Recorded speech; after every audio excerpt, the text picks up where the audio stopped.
senior auditor in Ernst& Young for 3 years, and he conducted several orientation for budding entrepreneurs of several universities in and around Mangalore and Udupi. Experienced in mentoring and training CA and CS students since 2012 all over Karnataka.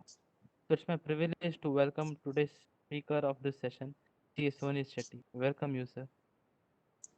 Thank you, Sujit.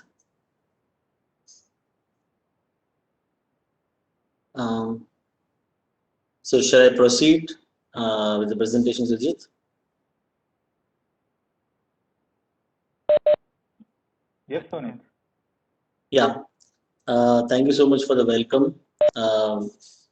To start with, thank you so much for inviting me, considering me worthy enough to be able to present this topic to the students of Udupi, Mangalore, and all over Karnataka. It is a pleasure always to be part of the Udupi branch activity, and since I've got this opportunity, I'll just make the best use of it. Especially thanks to the chairperson, Kavita Pai ma'am, and Pradeep Jogi, a dear friend of mine, as well as Sujit for organizing this event and the whole SICASA team.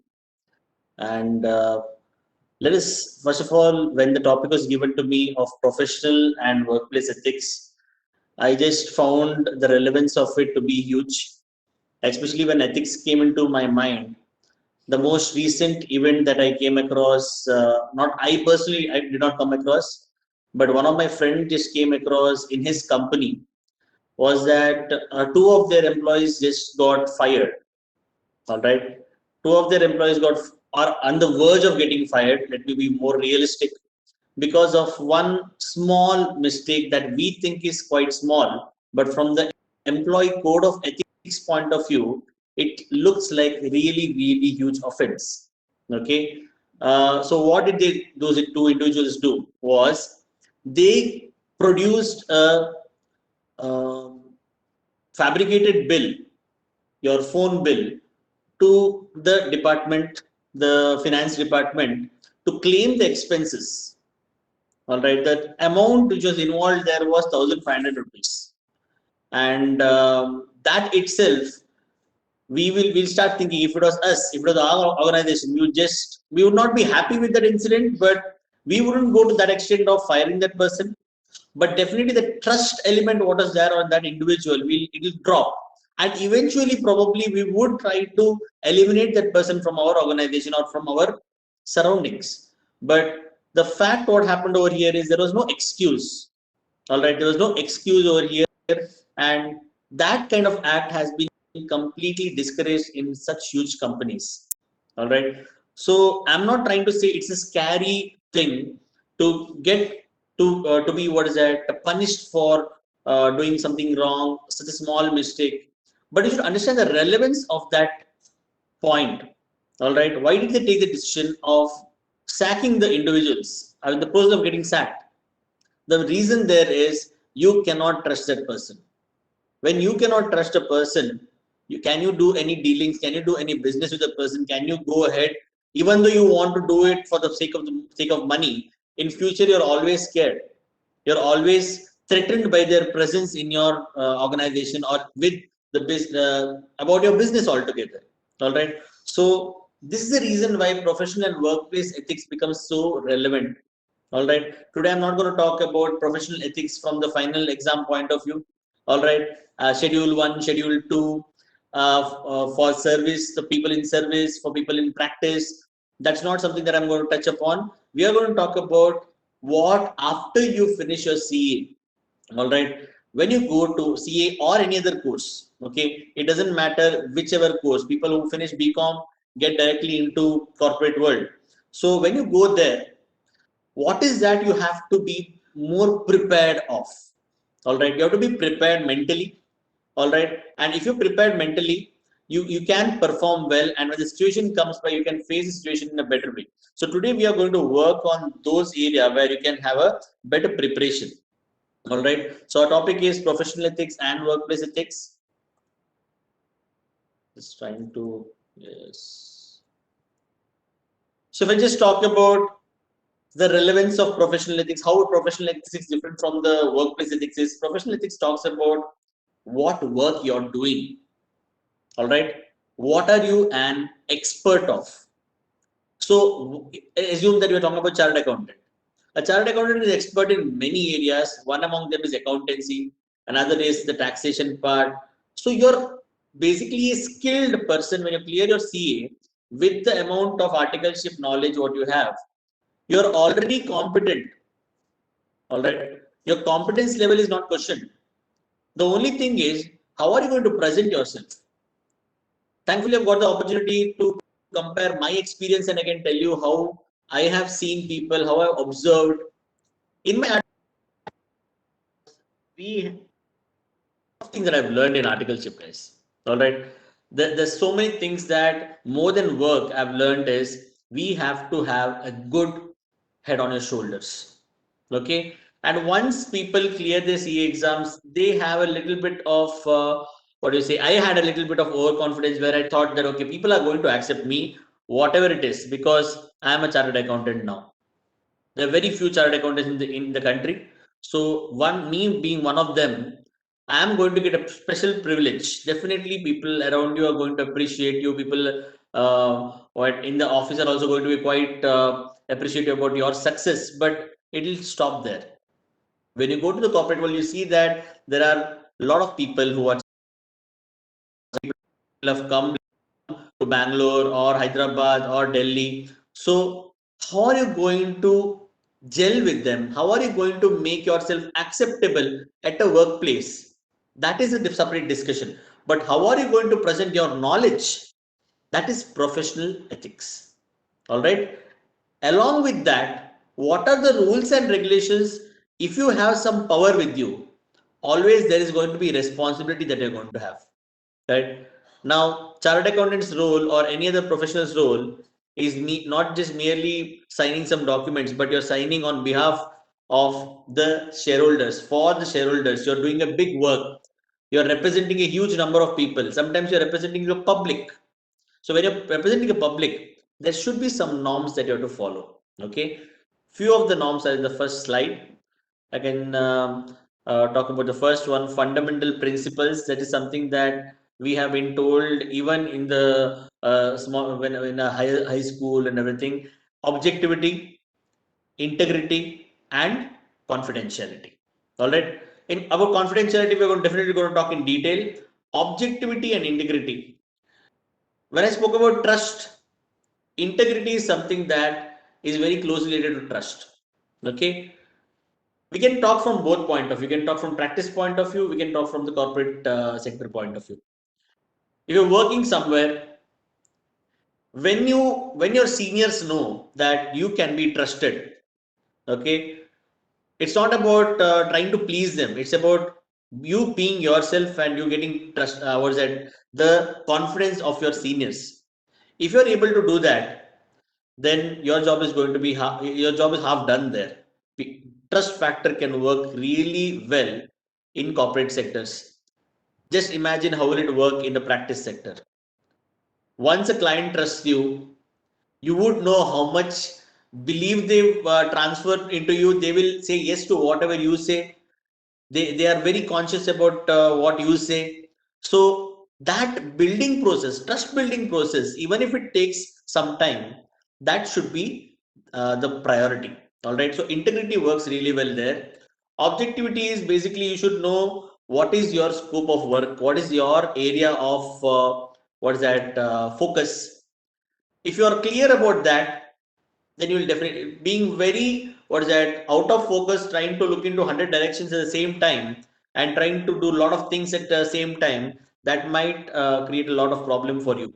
All right. The second ethical issue that I think is important for our discussion is presentation of skill and competence. Now, I'll just tell you my experience where when I finished my CA, I'd gone to EY and I had a work experience before that, and so when I'm going to a new place, I am I'm getting trained there. Okay, I'm getting trained there for I was working in audit department. I was getting trained there for different skills. For some time, we forget that we already know a lot of things. We forget about it. We just think that, okay, fine, they're teaching us something, let's follow it. They basically teach you how to use their application. All right. Now, audit in a small practice or in a medium practice is going to be completely judgment. Correct. When I am auditing for Ernst and Young or PwC or KPMG, I am not going to do the complete judgment. The judgment is going to be done by the partner at the top level. All right. When the partner at the top level has to do a judgment, he needs a structure. So I basically have to learn that structure in which I have to do the audit. So in learning that structure, I should not forget what skills I already have. I can contribute more than what have been taught. All right. So skill and competence is something that we are known to have when you're clearing your finals. So that is something that you should not have a doubt on. Why did I specify on this point? Because people forget, they go into a different zone. They feel that, okay, fine, from morning to evening we just have to learn whatever they tell, we have to apply that. We forget that we have our own minds. All right. The next more crucial, or I can say that, if you look into any books, it will not come under the professional ethics, but I definitely feel that evaluating your threats and safeguarding them, that is something that you should also think about, because being a professional is not an easy job. Definitely the money is involved there, good money is involved, but along with that we also have some risks, right? So if you're going to do a bigger job, the risk of the job is also going to be huge.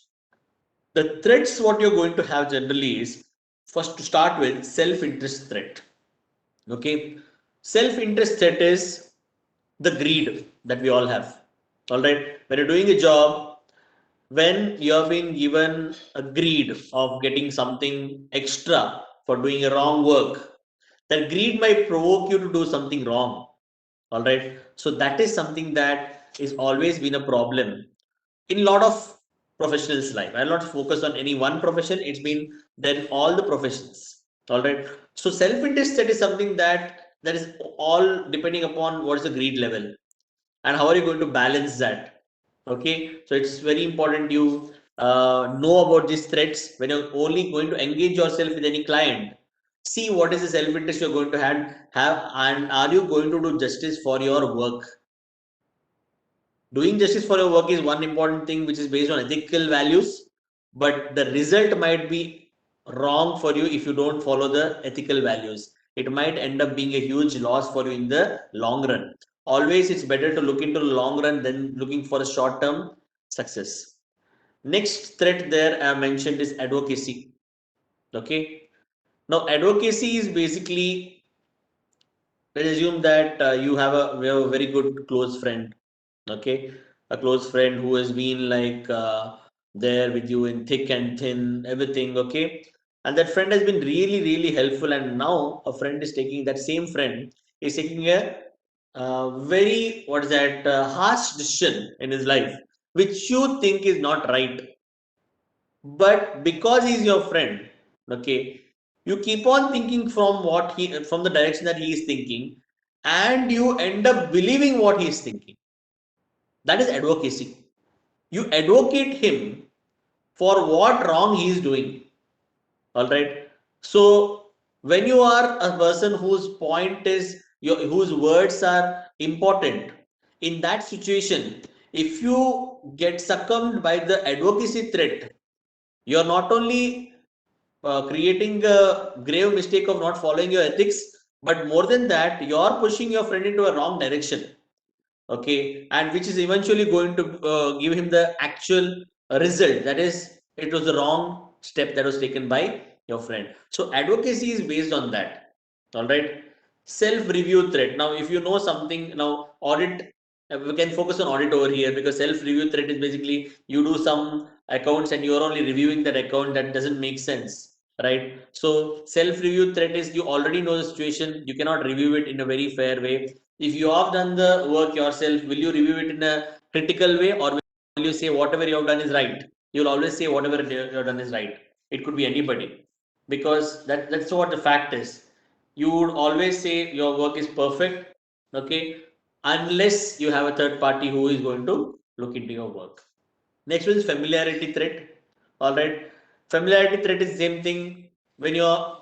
It's very tricky when you have a relative who is a client, right? When you have a relative who is a client, it's going to be a huge what's that dilemma that you're going to have. How to treat the how do I convince them, because they have an upper hand on you sometimes, right? So like even if you're talking something very serious, they might be like, hey, it's all right, man, no problem, don't worry, you guys can do that, let's just go to another path, let's not go in the straight path. So this is where it becomes very tough for some of the professionals to behave in a more ethical manner, okay, but identifying it before this happens, if you're able to identify that, okay, I am dealing with a relative, I am dealing with a very close friend, how am I going to deal with them when it is going to be business, how am I going to go ahead with that? So that if that conscious understanding if you have about a situation, you will behave in a what is that in a manner which is according to your whatever you think is right, okay, and you can escape this familiarity threat. Intimidation, what can I say about this? Because if you're getting intimidated, I would always say withdraw. It's always better to withdraw from a place where you're getting intimidated, you're getting conscious, you're getting scared to work with some people, you're not able to handle the situation well. So that is something that is going to be a point at which you have to decide whether you have to continue the engagement or not. Okay, so it is always, you might look like you're running away, okay, but you have to be very subjective. You cannot take a stand where you are not capable of doing it. So intimidation can be tolerated up to a level where you can also be intimidating, all right, because you're also in a professional capacity. But after one point, if there is a clash where you have to protect yourself, so withdrawal from this kind of a work is always the best solution, all right, because there's an option in our auditing standards also, withdrawal, okay, from the engagement. So you're not doing anything wrong, you're not running away, you're just following the auditing standards to ensure that you come out of the situation safe, all right. So guys, this is supposed to be an interactive session. I'm sure a lot of people wouldn't know me as well, so to have interaction. But whatever doubts you have, you can drop a message or you can use your audio and you can communicate with me. Any small doubts, any silly doubts, doesn't matter, because this is not a purely academic discussion. All right, we are trying to be more on the practical side of the things, so that we see the reality. You can see the reality through my eyes. All right, whoever speaker comes in the future, the reality is seen through our eyes. So let's move on. So what I have compiled, okay, from what I understand, the next most important thing is confidentiality. Okay, so confidentiality basically defines your character. Confidentiality will create a huge trust factor amongst the clients on you, or amongst your friends who are, or amongst your colleagues, the professional colleagues. Assume one professional colleague has shared something very secretive with you and has trusted you not to say about that to anybody, and you have used it for your advantage and you have done that. It is going to be a short term success. As I always told you, like in the beginning also I told you, you have to look in the bigger picture. Big picture is not enough in today's world. A bigger picture is more important. All right. So you being a person whom others can trust, that can be the defining moment of your professional career, where people are not having any fear to discuss anything with you. All right. They know that whatever is spoken or whatever is discussed, whatever financial matters are discussed, whatever personal matters are discussed, whatever other issues are discussed, it will remain in that boundary. It will not cross a boundary. So confidentiality holds a huge role in any professional success.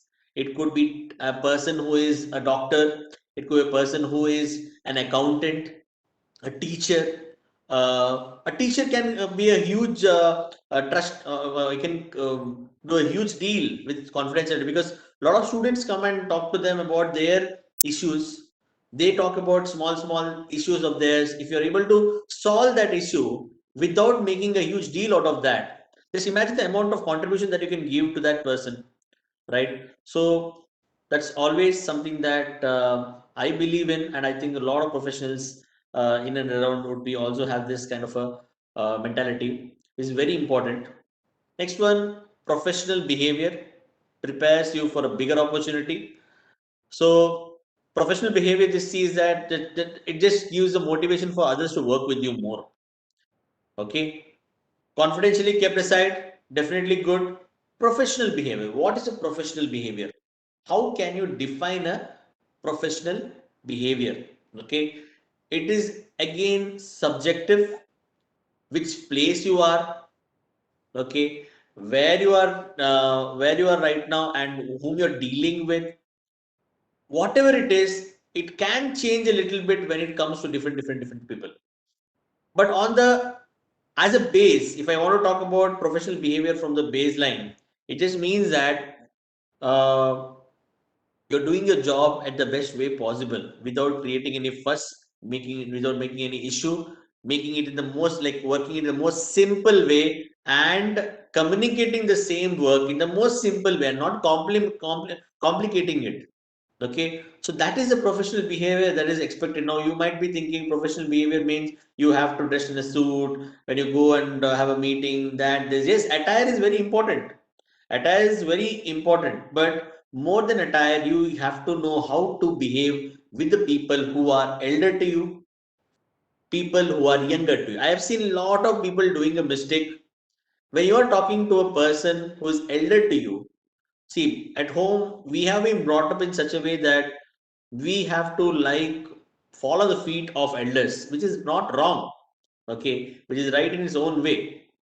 But when you're in a professional world, you have to also understand that you are important. You are important, and you have been given this opportunity to talk somebody who is more experienced to you, elder to you, okay, probably knows a lot more than you. But you should not forget that you also know a lot of things, and the way you're going to communicate with the person who is superior to you, that will actually help your growth in a tremendous way. This is something that I have noticed. I've seen that people get scared, people talk very softly, which I used to do a lot. I did this mistake a lot of times. Okay, and before, especially before my chartered accountancy course got over, before I started mingling with students and knowing more, that before that I was quite scared of talking to elders without disrespecting them. That's what when taught to us. But later on we realized that the more scared you are, the more opportunities you're going to miss. So professional behavior is something that is very closely connected to confidence and not overconfidence. All right. A bit more salt into the confidence, if you put, it will become overconfidence, and which can ruin your opportunities in the future also. Okay. So do all the testing and trial and everything right now whenever you're in articleship or any other courses in your BCom or BBA, whatever it is. Just do all this, try all this, try to be more, try to talk to your people who are elder to you, see their response, be friendly with them. That is something that is going to help you a lot. All right, next one is accountability. Know what you are doing.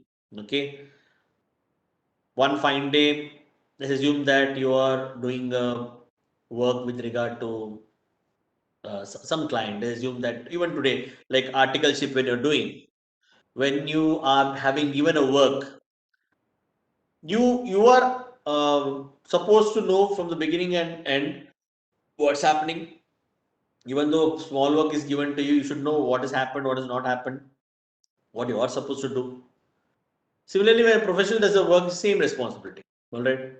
When a client calls you and you should ask you about the status of the work, you basically have to have a clarity of that.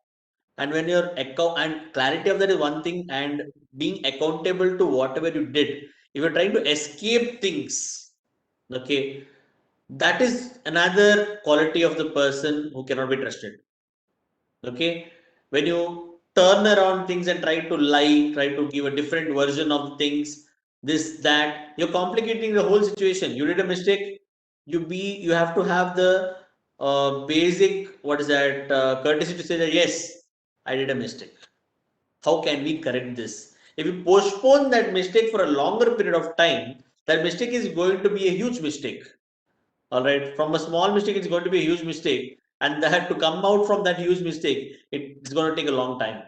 All right, so accountability, confidentiality, professional behavior is another thing that is more related to the workspace environment. All right, and let's move on to the next one. Give me a second.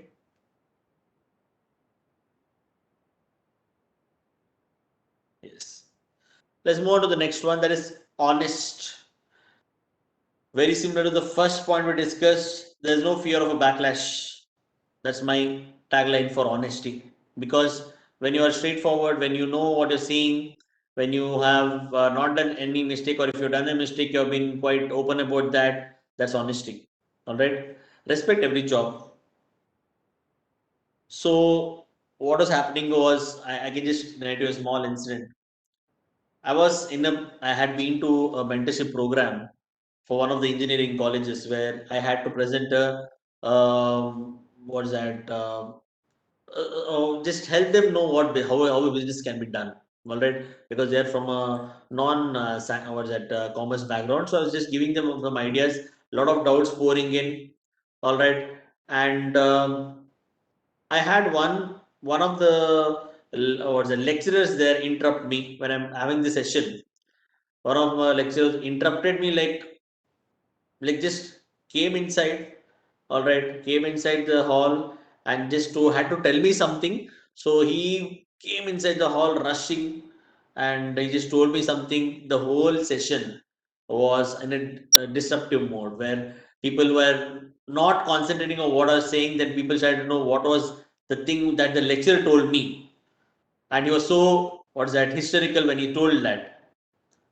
Then he just went off. I just realized that something about me getting a call. All right, and that was the thing that that was the reason why he interrupted me. All right, soon. Okay, at the end, I was just nearing the end of the session, and I just got another person waiting at the entrance. All right, the same place from which the other lecturer had come, a person, individual waiting at the entrance, and politely, okay, trying to say that you have got one urgent call, like that, like from far, from a distance call. All right, and that person was the peon of the college. All right, so I just realized that it is so important that every job has this professional ethics element into it. If you want to consider that, then no job is big or small. All right, so this kind of respecting others job, that's so important, because you should not only focus on yourself. Around you, there are a lot of people doing their job really well.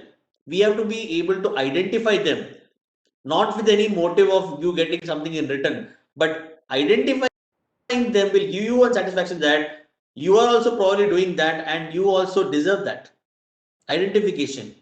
Okay, that yes, you're doing the job really well. That has been a problem. People who are not doing the job well, they have been identified. People are doing the job really well, with full ethical values in place. Okay, they were not getting what's that, enough respect. So we have to push some, like, put some effort in appreciating everyone's work. All right, the next point, 9 point, is since be inspired. Okay, now this is something that few things I have added myself, because I, from my experience, what I've learned, because everything what's there in the book, it's always there. Okay, so be inspired is something, since learning never has an end. I have heard a lot of people saying that I'm a huge follower of Abdul Kalam. Okay, I'm a huge follower of this cricketer. I'm a huge follower of this. So they start becoming them. Okay, which I don't think is really bad, but I feel that my personal opinion says that being inspired is better than replicating what others are, because whatever they have gone through is their story. All right, and everyone has their own story. Learning from them, understanding them is very good. How they have reacted to different situations in their life, with what courage. Okay, all those things are good. Replicating that becomes a problem. Okay, so being inspired and just keeping on learning things, no matter what age you get to, that will keep you quite what is that happy. It will also definitely keep you more, what is that, it makes you really a pleasant person, to whom with whom people will want to interact. Okay, next one is a very, very tricky one, professional skepticism. We have come across this in auditing. We have known what skepticism itself mean. Okay, skepticism is trying to be being a little doubtful. The word doubtful might not be suitable here, but it's about trying to be aware. Okay, when you're walking, you know someone, if someone is walking behind you, you have this awareness. If you're not aware about that, it means that you're not skeptic. Okay, you don't know what's happening around, you're just within yourself. Skepticism means be aware about the things what is happening. When you get a call, something is not okay with that call. Someone has told something that is not, doesn't sound real.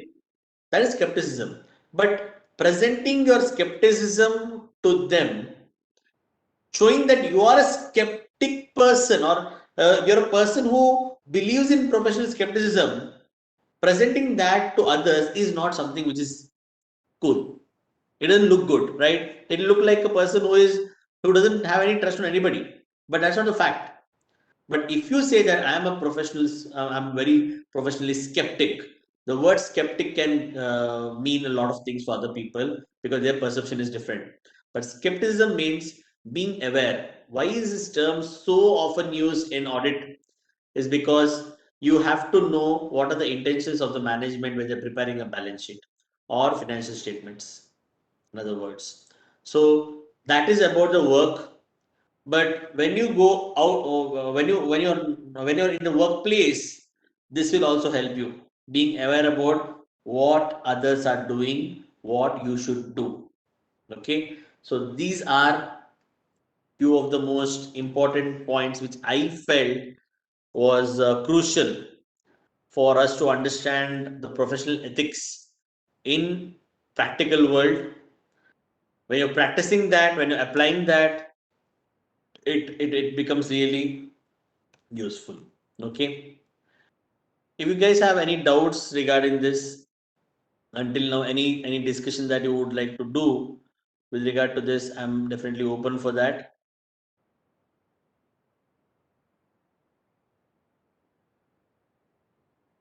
I hope the screen is still shared. You're able to see the screen. Can I get a confirmation? Okay, it is. All right. um, how I would like to end the professional ethics part is the mirror test. Okay, the mirror test is basically when this might be a little bit funny, but you have to, when you take a decision which is morally a dilemma for you, or legally from a legal ethical point of view, it's a dilemma. That time they say that once you take a decision, just go and look at your face in the mirror. Are you happy with the decision? Are you nervous about that? Do you think you've done the right thing by taking the decision? That's all the mirror test says. And it is not literally looking into your what's that, into the mirror. It basically means that you need to understand, you to retrospect, okay, the morality and the legality involved in the process of your decision making. Was it right according to you? Sometimes we might not be able to take the perfect decision, but at least was it satisfactory to you? That is most important. Otherwise, your whole confidence will go down if you've done something which is legally unethical. your body language, your state of mind, how much it will get affected, you will know only when it happens. All right. The money part might make you feel a little bit happy, but you know what the facts are, what the reality is. So it might change things for you really drastically. Okay. So this was about the professional ethics part. All right. Definitely, you can use your audio if you want to say something about, you want to add something to what I've told, because I am not talking about everything. I'm just talking about what I think is quite crucial. Okay. So let's move on. The next one is workplace ethics. This can be, I can be more focused on this majorly because now professional ethics, you have got an idea, you already have read about it, probably you are preparing for finals. Workplace ethics is something that is directly implicated in the practice. When you're working somewhere, when you're having your own setup, something like that. That time, workplace ethics becomes quite an important aspect in your growth. So present the professional you, that becomes important. So beginning with the first one, code of ethics. Every single organization will have a code of ethics. When you enter an organization, you either get a document of code of ethics, or you have been told, you have been given some instruction on code of ethics. They'll say what is tolerated, what is not tolerated in this entity. Not in a very harsh way, but in a very simple way. They would mention that. But when the consequence, when these situations happen, their reaction is going to be quite hard. Okay, you're going to be quite what's that strict about their code of ethics, because one person does something wrong, the whole organization employees might know what he has done, and if he is not punished, the rest of the employees get really comfortable. All right. And such rules in an organization can only help people, then create a problem for them. Okay. So code of ethics of every organization has to be identified. In a small enterprises, you have to just go and talk more to the bosses and know what is their values, sit and understand the values and try to apply it. All right. So workplace ethics starts with that approach. Okay. How should your approach be at the workplace? Now, you might be an excellent, skilled, okay, very good at communication, very good at your work, rank one, all India rank one, all India rank 10, whatever. All right. You have to have the right approach, okay, to go ahead and deal with people, and your mind should be broad minded than the narrow minded one. Because if you are narrow minded in a big in a place where a lot of different people, different lifestyles, different what's that ethical ethnic cultures, okay, different mindset, different languages, dialects, so many people from different places come to one place and you have to work with them. You cannot use your small mind or a narrow mind to prove that you're good. You have to open up, not just because you're in a different place, even in a place which is not having too much diversity. You have to keep your mind open. All right. So keeping your mind open can only be advantages. Okay. About different culture, different lifestyle, rather than being giving always a look which will always surprise you. Someone does something, you're surprised. Someone talks something, you're surprised. So that, see, definitely there are some people who will talk atrocious things that will make you surprised. Okay, get surprised. But you should understand that a person coming from Northeast, a person coming from North India, they have a different way of dealing with things. And you might be wondering, okay, what they should adjust to us. That's not our job. Asking others what to do is not our job. Our job is to tell what you can. For my job is right now to tell what I think is right, and your job is to take what you think is right and do what is good for you. All right.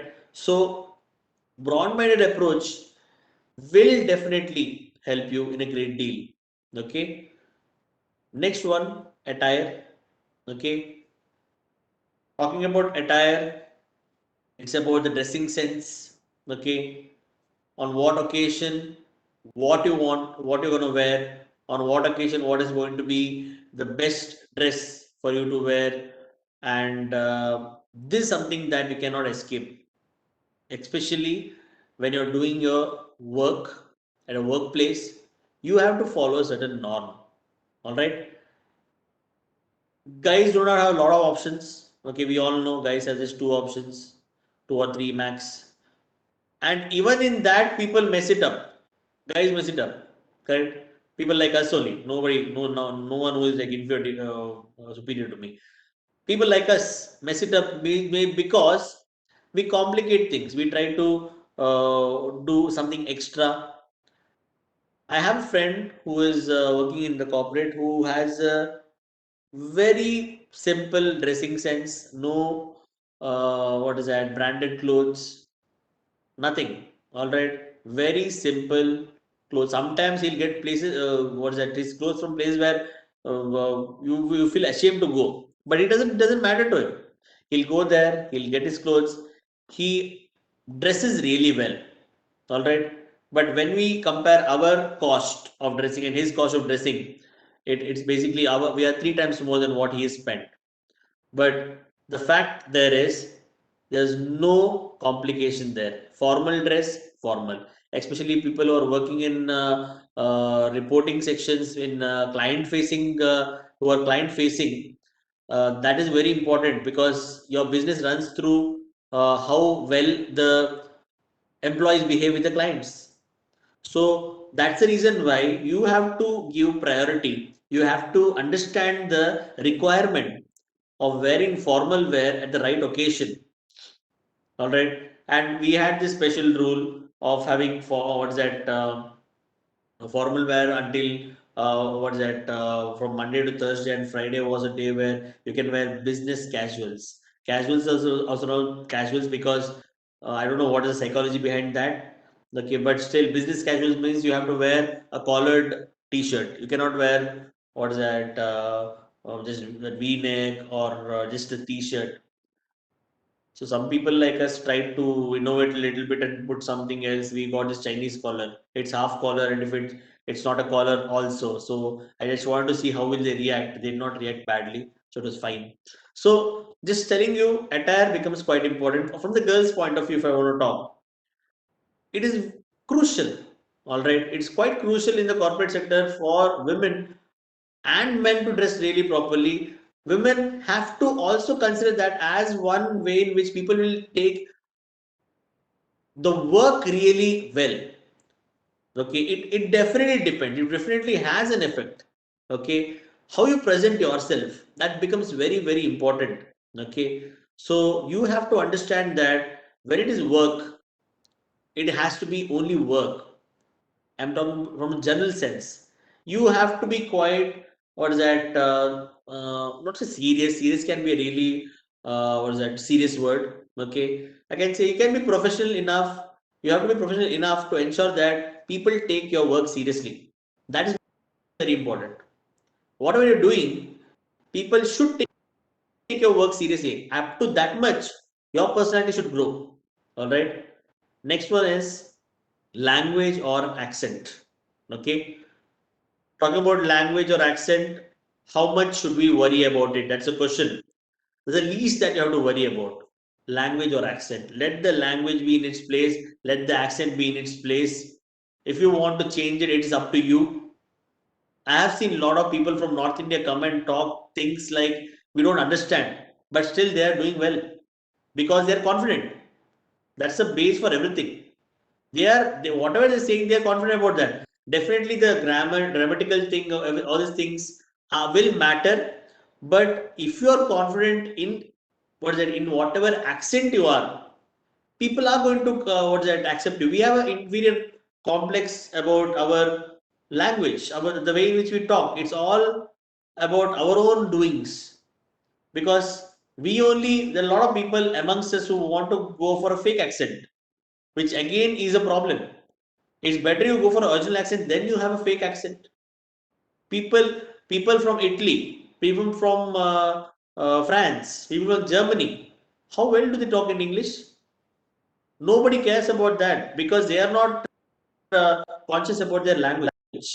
All right. So we don't have to be so conscious about our language or our accent because we have to be proud about it. When we are proud about our language or accent, will definitely adapt to that. People will change only if a lot of people start accepting what the changes, right? So it should start with you. So accent and language is not a problem at all, according to me, what I've understood. Okay, there might be some exception because some companies behave in a different way, some people behave in a different way. But I personally think that language is not a barrier or the accent is not a problem. Then you've got observe and learn, workplace ethics. Because I had the previous experience of getting the articleship done and some other workplace at got. When I went to corporate world, I just did one good thing because of the experience that I've had. Observe and learn. Whatever is given in the manual about code of ethics, that is not the final code of ethics. What is a code of ethics? The ethics which is actually practiced, the ethics which is actually there in the organization, and how people are practicing that. You have to take enough time before you want to take. When you go to a new city, when you go to a corporate sector, you want friends. That should be the second priority. Friends should be second priority. What is more important? How well you are going to adapt to everybody there or whoever people you're working with. So you're supposed to do one thing, observe and learn. All right. Just see how people are behaving. See what is the time at which they come to the office. See what time they go out. How many hours do you think they work? What is your productivity? How well can you do? Why are people getting so much appreciation? What is the thing that for which are they going to get appreciation? What I observed was I realized that when I through my observation, people are getting more appreciation when they're able to present their problems well, they're able to tell, they're able to talk well. Talking becomes very important in whichever profession, whichever task, whichever what is that it could be practice, it could be job, anything. You can ask anybody, you can ask anyone who is working or who is practicing how important the communication or what is that your way in which you have a communication with your superiors or inferiors are not inferiors, your subordinates, all right, are that becomes a really huge issue which is going to either help you uh, grow or stop your growth in an organization. Okay, so each organization is different here. So observe and learn whatever is given in the code of ethics, read it, but you will know the truth only after you go to the place. So don't get excited, just concentrate on understanding what actually is happening. All right, warmth. Another special feature which people forget about. Very simple, but I would say very special. How warm you can be with people. Or a recent, or I can say that I have understood one thing that even if some person or some people are behaving badly with you, you should understand one thing that they're no different than you, right? They're almost like the same people, like the same mindset. It works the same way. All of them see the same movies, right? Like people in our place, we'll know how many people, like the way we are brought up. We're all the same. Even if people are being rude to you, whatever it is, definitely you have to defend yourself. But understand one thing that the best way in which you can convince others that you don't have any issues with anybody is warmth. Just be as warm as possible with people when you're communicating. So I have observed that some places in Karnataka, the way in which they talk itself, it sounds rude, though it is not the fact. It took me some time, all right, because I get the opportunity to talk to some students. So when I hear them, I really get, why are you scolding me? But the fact is, that small change, they're actually being nice to me, but I'm not able to identify. It's very important we what is that? You change your way in which you talk, because it's not sounding right from a general sense. From your place sense, it might be geographically your place, it might be okay, but you have to see in that particular place, is it fine? Okay. Now you might have observed people from North Karnataka when they come here, they don't talk, they shout. Right. Now it's not their mistake. They have been brought up like that. They speak like that. But people who students, the kids who are getting educated, the way they are communicating is different because they're learning. So warmth is something that is very important at a workplace because everyone is stressed out. There will be some point of time where everyone is stressed out. So your behavior can add up a huge advantage, okay, to your team. Assertive. Assertive, I can say, as I've written there, thin line between assertiveness and being rude. You have to use assertiveness as a tool only when there is a requirement. It's like a last tool. I'll say it's a last tool. Being rude can also be a last tool. What's that? Last rule. But uh, assertiveness is can be considered amongst the last tools. All right. Why am I saying that? Because assertiveness will give you what is that? What you want sometimes, because you're on the edge of getting it or not. But by being assertive, you know that okay, then now I'm going to get it. All right, because you being so nice, you being so easy to deal with, sometimes might not be in your favor. So you have to have that change in the communication skill when you need it. So assertiveness is something that is important when you need something that you're not able to get and it rightly belongs to you. You have to be assertive to that. Okay. So being assertive, as I told you, is a very thin line. So you have to understand that. Communication is something that I already spoken about. Communicating between people from different corners of the world and one sitting beside you in the office. Yes, today's world, even person who's in Udupi can get a work from different countries in the world. That's a big possibility always. So when you're getting that kind of work, you should not what is that? Cut down your success because you're dealing with somebody outside the country and you are not sure whether he'll like you or not. No one is worried about what personality you are. Doesn't matter how you are personally. Nobody gives a damn about it. Everybody is worried about whether this person is going to help my business or not. If in a professional world, I'm saying in workplace, in professional world, whether he is going to help my business or not. That is the focus. If you are able to achieve that, then everything is fine. All right. So your communication skill should not be hindered by your thoughts or negative thoughts about yourself. So communicating with people from different corner of the world and also the person who is sitting beside you. When you're having some person who is contributing so much to your life, you should also have to appreciate them, have to give them the value that they deserve. So that is basically the communication I'm talking about. All right. Again, as mentioned over here in the previous professional ethics, confidentiality. Okay, but here I'm going to change the perception. Okay, I'm going to change the situation. I'm going to tell you how is confidentiality important when you're working in the corporate world or anywhere else. Discussing about your personal matters with your superiors, with your subordinates, with your colleagues, that has to be limited, because one day it might go against you. It might end up being a huge issue for you, because confidentiality, uh, by maintaining the personal matters can get mixed up with the professional matters. I have a small example I'll give you.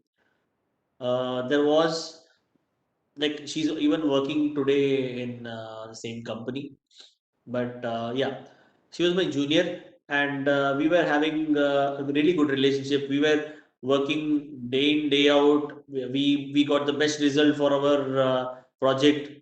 That's whatever the 5 star, whatever they say. We got the best result. And in the workplace, you tend to share personal matters. All right. And she shared some issues at her home, some issues about the money issues, this that, and she ended up saying the same thing to the her manager. All right. I was a little skeptical about that, but anyways, I didn't say much about it because it was her decision to say about it. But it backfired. She wanted to quit the job. She wanted to quit the job, and she was already like she decided she wanted to quit the job because she did not have that motivation to continue over here because our team changed. Our team got split and everything. This was the first year of my work. The third year, this is when she decided to leave the organization, and she was very good at what she was doing. And I was not in the same team. I was changed in another team. So she was not happy with it, and she went to the manager and told that she's going to leave the job. Manager was initially did not react much, and later on, what happened was manager almost like made it like forced her to stay by saying that what if you go to a different organization, what will happen, what might happen, you might not be able to adjust there. What if you'll not adjust there? Can you come back? I don't think so. If you come back also, you'll not be able to. Actually, coming back is much easier if you after you leave the job. But it was put into our brain that leaving this job is a foolish decision because the personal matters were discussed about the issues that will make her weak. No, never should we ensure that our weaknesses put in platter and served it to anybody else. Our weaknesses we should know, and people are very close to us should know about it. But presenting your weaknesses to everybody else, and for lot number of people, that can create a big problem for you one day because everyone wants to do the best for themselves. The manager wanted the employee majorly because she was best in her work. If she was not that great in her work, the manager would have told, yes, very good, you have done a great job until now. Now you can go and get a better pay somewhere else. I'm with you, and all these things would have been spoken. But this is something that might happen if you open up more about your personal matters. Top management dilemma. Okay, I have told about this in the professional ethics part only, that how do you deal with the top management, respectful, okay, but quite open. You understand that they also need you, and that's the reason why they are talking to you. So have that mutual respect for each other and be clear about your communication. That's when people will understand. They know that how confident you are, how what's that how good you are. You'll be able to present yourself well if you are more confident. Change adaptation. Next one is change adaptation. Corporate works on managing changes and producing new ideas. Okay. So in today's world, how can you become a big businessman? How can you grow? Only by adapting changes at the earliest. If you talk about 10 years back, I can clearly say that changes were always restricted. When I was doing my articleship, all that time I had seen employees of certain banks going for dharana strike, saying that we will not convert into computer system. We are already working on the manual. We don't want to retire, but we want to work, and we still want to use the old technology. We don't want the new technology. Old technology is nothing but books, all right, for them. So that time it was quite resistant, but now you know that changes, adapting to changes is something that you have to keep your mind open for changes. That's when you can be part of the new system. Okay. Here, last but one point is yes, boss. Okay. So is it not a good practice? Okay. It is actually not a good practice. A yes person is always good for themselves, for picking up opportunities, everything. But yes, boss is basically a short term what's that target. Okay. impressing your boss. Yes, boss. No. When you think that there is a requirement of change, when you say that your opinion is also important and is different from your boss's opinion, you should be able to tell that. You should be able to communicate that well. If you're not able to communicate that well, that will create a problem. Okay, because keeping quiet will be a safer option then. If you're not able to communicate what is your opinion by not being rude, then it's a problem. You better keep quiet. But if you're comfortable enough, it's always better to say no sometimes and say that this can be the change. This can be the way in which we can do it. It sounds really silly, but it is so crucial on how will you say no to the top management, because they are the people who are running it, right? And if you're able to go and tell them and they're convinced with that, that can be a huge success for you. All right. Last one, okay, about workplace ethics. Last one is confidence. Okay, it is a very simple, repetitive word. So many people have told it in every session, something or the other, where motivation, this, that, everything comes into place. Confidence is there, but how are you going to bring it up? How are you going to make it your tool for success? By knowing who you are, by knowing how good you can be, okay, by knowing what is your positive and how your negatives are, how you can change your negative into a strength, because everything is within you, even your weakness is within you. Opportunity and threats are outside, a SWOT analysis says that, right? But weakness and strength are both within you. If you're going to concentrate more on weakness, even your strength is going to go down. So know what your strength is, work on your weakness, bring it up, and then you are a product that is available for the world. All right, and then world will make the best use of you and not take advantage of you, because you should know your strength well. All right, so confidence is the best tool. That smile, that approach, that body language, that is something that at a workplace will give you so much good opinion. A lot of people are looking at you, not one or two, hundred of people are looking at you, correct? And when they look at you, they will know, okay, what this person is made of, just by your approach towards your work, by your attitude. So that is something that has been a part of my learning, okay, from the professional ethics point of view and the workplace ethics point of view. So this has been my content, okay, for this session. You guys, any doubt, if you have any confusion, anything that you want to discuss, we definitely can go ahead and discuss that. Just that you guys have to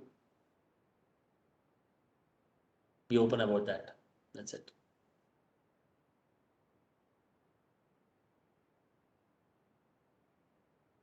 If That's anyone from has my side. any doubts, can raise their hand. It's an option called raise your hand. Yeah, you have an option for raising your hand, guys.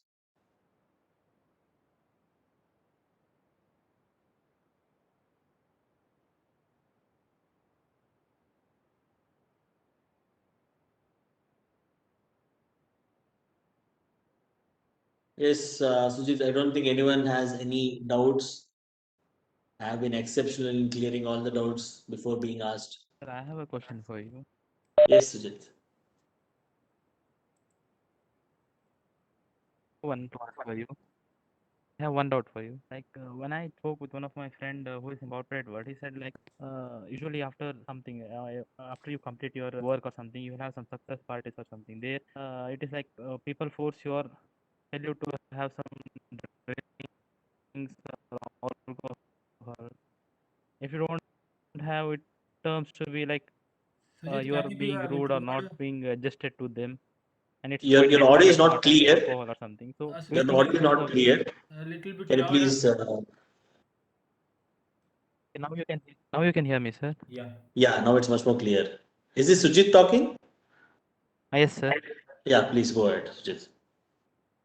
So like spoke with one of my like friend who is in a corporate world who has joined them. Hmm.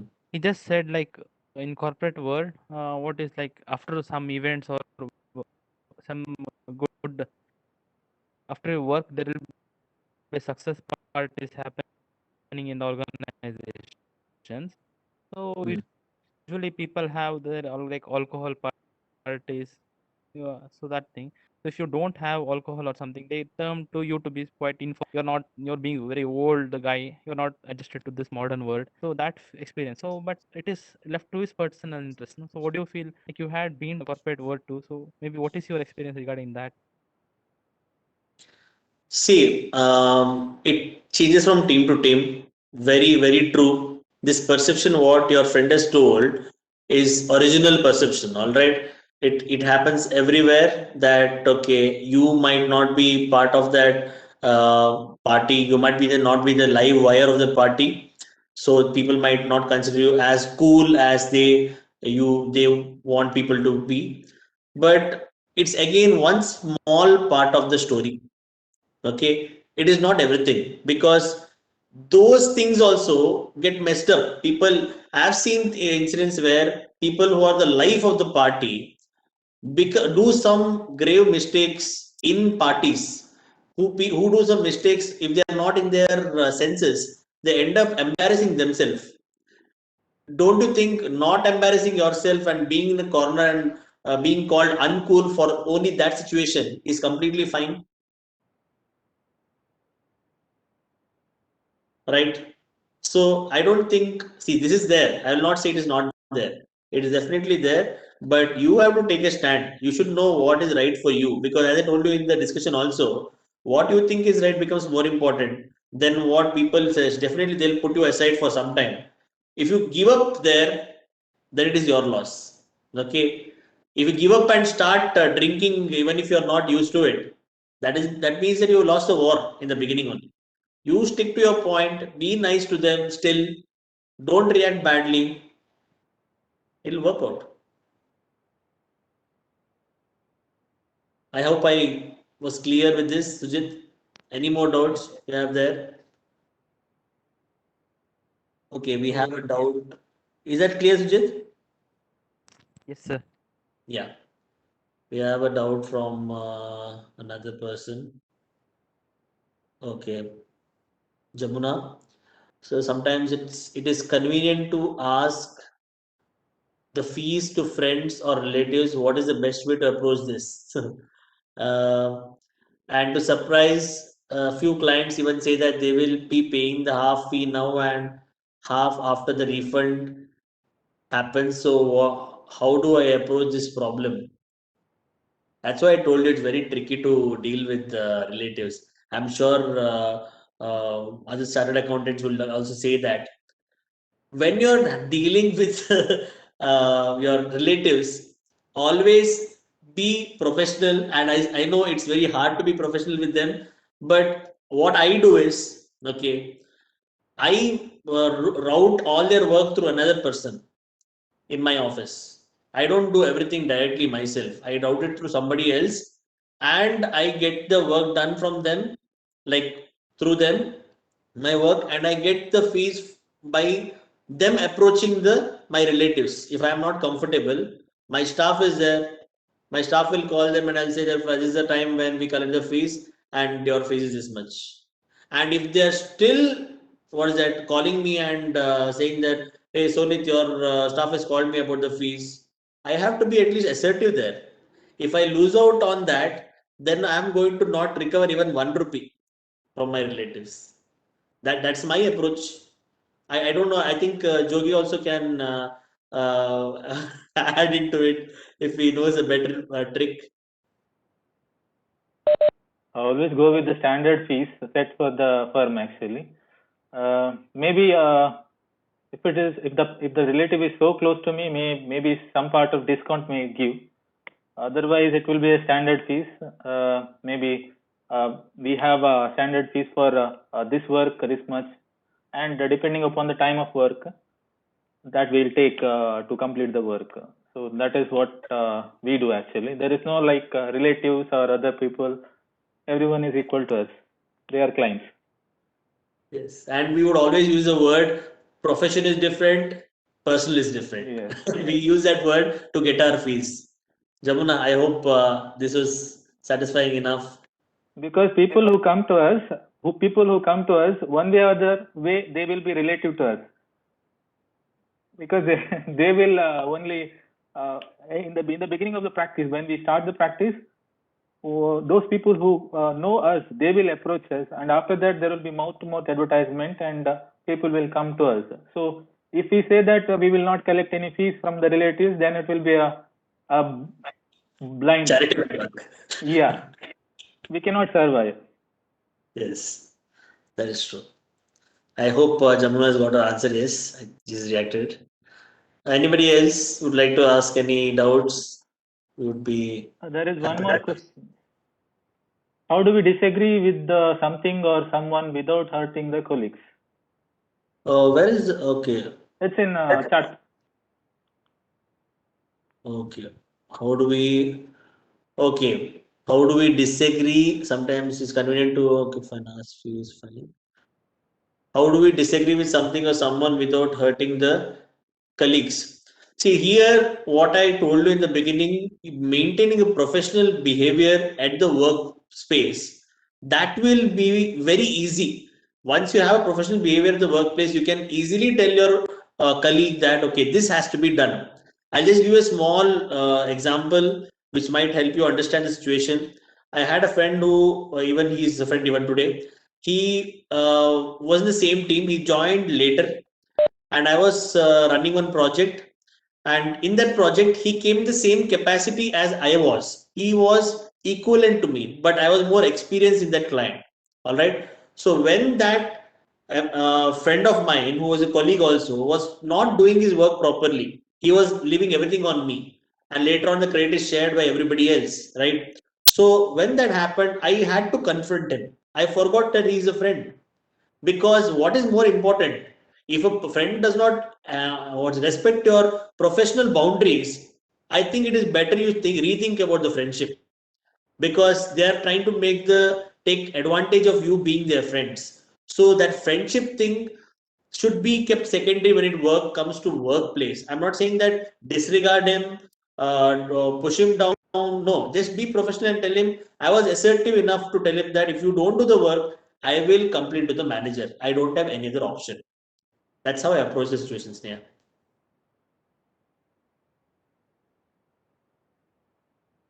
Hurting, I think they might get hurt. No problem. All right. Anybody else has any doubts? Sir, like, uh, you can hear me? Yes, Sujit. Like, as you said something about the dress code that usually people wear, that boys usually they have their shirts and pants, but girls will usually be uncomfortable, like from who go from the small towns or someone used to like start wearing the shirts or pants. They are usually used to tops or shirts. So, is there any rule like they should wear formal skirts or something? There's no, see, the place where I worked, there was no, what is that, specification about wearing shirt, suits, and coming. Guys used to wear formal dress. If anyone wore other than formal, directly the manager would call and say that you have to go home. I'm very sorry, you have to change. For girls, salwar is the formal dress. Okay, it is a formal dress, acceptable formal dress in the work environment. If you're wearing what's that, a suit or a shirt and a pant or what, a skirt or whatever it is, that is also acceptable. And when you're dealing with international clients, that is something that would be more professional. That's it. And again, they should not forget they're dealing with Indians. We should also keep that in mind. Our formal dress is a sari. We should not forget that. If they can wear a sari and come to the office, no one will object to that. Okay, even salwar is acceptable, but yeah, there are limitations. One small incident what happened in the office was one lady came with a t-shirt on a what is that, client facing day. So that was something unacceptable. Everyone was not happy with her, and manager had to take her to the what is that, meeting room, and had to ask her to go home. So it is not hard and fast that you have to go with the shirt and pant. Anything which is formal from our perspective, it's fine. Okay, sir. So one more thing is like usually what happens is some students or some people who are good in English, like they are good in writing or something, but they are not so good in speaking. The communication is quite bit weak, but their language, so everything, whatever they write, writing work, all this work is good. So do you think like even though their communications are like what I say is English is not so the grammatical mistakes, the pronunciation or some accent as you said there over in the this that is not so good or clean. So do you think they still can join for the corporate world? Yeah, they can join, because I'll give you a small example. A very good friend of mine, okay, from Rajasthan, he was used the word Jew. Okay, I was worried like what is this Jew all about, and he was like stressing on Jew, Jew, Jew, and end of the day he was basically trying to say zoo. So he got a job in EY. Okay, so that is not the point. That's what I was trying to say. You the confidence which you take to the interview becomes very important. And if you are willing, if you want to excel, if you want to stand out, then you have to improve a grammar. Grammar becomes important, but accent, I don't think it should be a problem. Okay, grammar is definitely something that people have to work on. Okay, so accent should not be a problem, according to me, Sujit.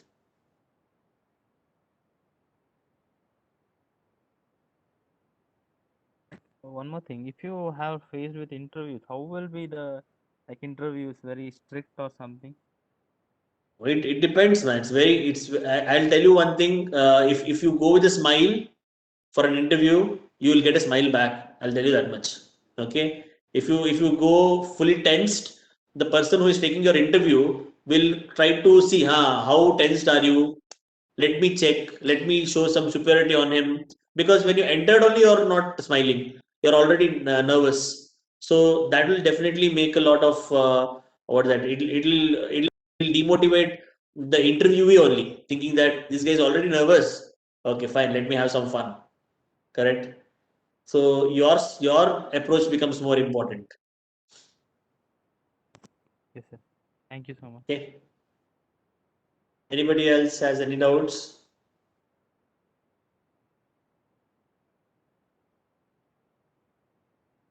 All right. I think we're done with it. Sujit, anything else? No, sir. I think few of the doubts of someone else you have only asked. Good. Sir, can we end this session? Yes, Sujit. You can go for vote of thanks. So today it's my privilege to thank today's speaker of this session, C. Sonith Shetty. I was being a student too, so his sessions usually and always will be very interactive, and he never makes anything boring or for like that thing. That is what I love in him. So thank you for making this session a very like interactive one, very what I say.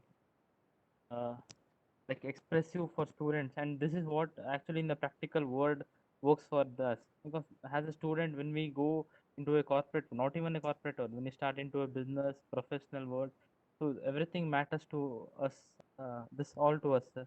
So thank you so much for like enriching our knowledge, sir.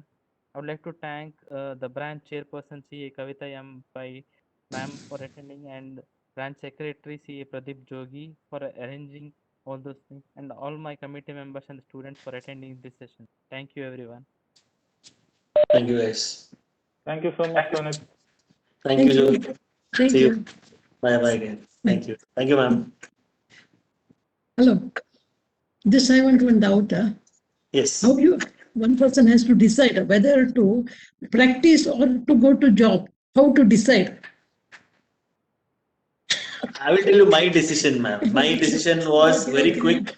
I decided to go to work to corporate world because I wanted to earn money immediately. Okay, no. Just I want to, as a student, when they are completing, they have a doubt whether to leave Udupi, for example, from Udupi, you have to go to Bangalore, Bombay, or whatever it is. Otherwise, they have to stay back here, and here is already so many chartered accountants are there to how to practice them, to join as a partner in somewhere else, or how to go about it. Yes, I think it's a very crucial question, ma'am. Thank you so much for asking this. The fact right now is practice has become such a huge concept right now. It is not as simple as it was before. Now the concept of staying back and working here doesn't mean that you have to take work from here. You can take work from any place. The only thing is you should be able to satisfy your clients. So going for practice or going for job again depends on your interest level. Do you want to have an income immediately, and do you want to know how the corporate world is altogether? Getting an experience is always good, and you'll not miss out on anything if you go and work in the corporate world. Definitely, if you are intending to do practice from the beginning, that's not a good plan to go to the corporate world. And staying in Udupi, already CAs are there, opportunities will be less. That's all in the mind of people, back of the mind. But the fact is, from here you can work remotely, like how engineers are working. How my few of my friends who are CAs are working. They're working from far off. So that is something that we can work on and not get threatened by any of the existing chartered accountants who are practicing. That's No, my just view. okay. No, just I want to Yes, suggestion yes. regarding this. That's all. Yeah, ma'am. Thank you Okay, so much okay. for the Thank you, question. thank you. Actually, I think most of them would want to ask this question. What is their decision? But I feel that it is better you see what is your requirement. That's the best thing. Okay. Okay. Thank you. Thank Thank you. you. Thank you. Thank you so much.